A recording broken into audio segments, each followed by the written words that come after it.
হাজার বছর ধরে আমি পথ হাঁটিতেছি পৃথিবীর পথে। সিংহল সমুদ্র থেকে নিশীথের অন্ধকার মালয় সাগরে।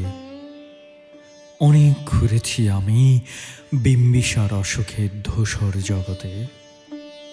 সেখানে ছিলাম আমি আরো দূর অন্ধকারে বিদর্ভ নগরে।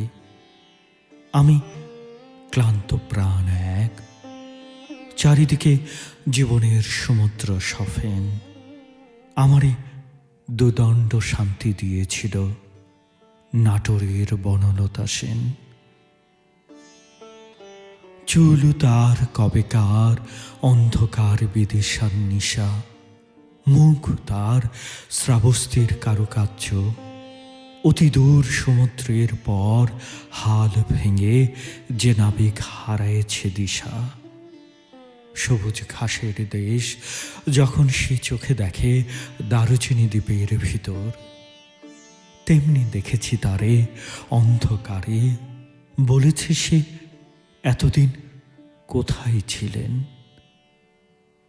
পাখির নীড়ের মতো চোখ তুলে নাটোরের বনলতা সেন। সমস্ত দিনের শেষে শিশিরের শব্দের মতন সন্ধ্যা আসে। ডানার রৌদ্রের গন্ধ মুছে ফেলে চিল।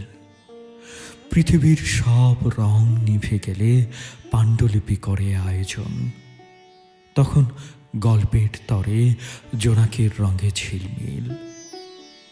সব পাখি ঘরে আসে, সব নদী ফুরায় এ জীবনের সব লেনদেন। থাকে শুধু অন্ধকার, মুখোমুখি বসিবার বনলতা সেন।